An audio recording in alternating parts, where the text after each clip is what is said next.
March 5 ഒക്കാവയിൽ ജനിച്ച മിസാവോ ഒരു തുണി വിൽപ്പനക്കാരന്റെ 4ാമത്തെ മകളായിരുന്നു.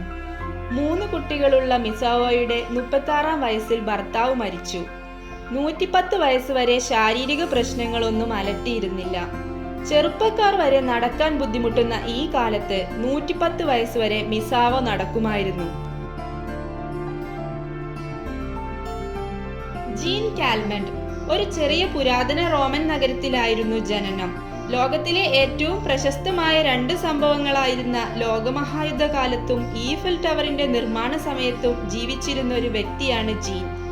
114ാമത്തെ വയസ്സിലുണ്ടായ ഒരു വീഴ്ചയ്ക്ക് മുമ്പ് വരെ ജീനിനു നല്ല ആരോഗ്യ പരിസ്ഥിതികളായിരുന്നു ഉണ്ടായിരുന്നത്. 1896 തന്റെ 21ാം വയസ്സിൽ കല്യാണം കഴിച്ചതിനു ശേഷം മാഡം ജീൻ പുകവലി പതിവാക്കി. 2 സിഗരറ്റെങ്കിലും ദിവസവും വലിക്കാറുണ്ടായിരുന്നു ഈ മുത്തശ്ശി.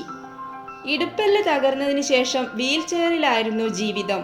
അങ്ങനെ 114ാം വയസ്സിൽ പുകവലി പാടെ ഉപേക്ഷിക്കേണ്ടി വന്നു.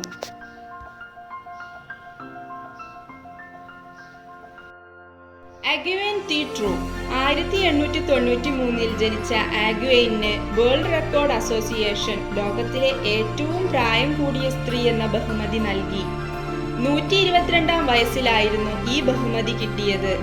ഭക്ഷണകാര്യത്തിൽ അതീവ ശ്രദ്ധാലുവായിരുന്നു ട്രൂ. സാധാരണയായി അരിഭക്ഷണങ്ങളും പഴങ്ങളുമാണ് ഏറെ ഇഷ്ടം. രാവിലെ 1 ഗ്ലാസ് പാൽ നിർബന്ധമായിരുന്നു. ശാരീരിക അസ്വസ്ഥതകൾ ഉള്ളതുകൊണ്ട് 76 വയസ്സുള്ള മരുമകളുടെ കൂടെയായിരുന്നു ജീവിച്ചിരുന്നത്. എന്നാൽ 2016 ഈ വിയറ്റ്നാംകാരി നമ്മെ വിട്ടുപിരിഞ്ഞു.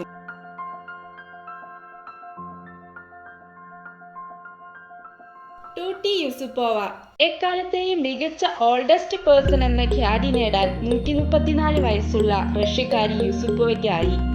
ആയുസ് കൂടാനുള്ള സീക്രട്ട് റെസിപ്പിയായി ഹാർഡ് വർക്കും സത്യസന്ധതയും സഹായ മനസ്കതയുമാണെന്നാണ് ടൂട്ടി പറയുന്നത്.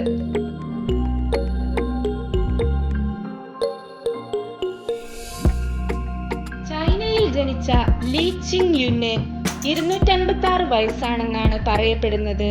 എന്നാൽ ഇദ്ദേഹത്തിന്റെ യഥാർത്ഥ വയസ്സിൽ ഇന്നും സംശയമുണ്ട്. 1677 മുതൽ 1933 വരെയുള്ള കാലയളവിലാണ് ജനനമെന്നാണ് റിപ്പോർട്ട് ചെയ്തിരിക്കുന്നത്.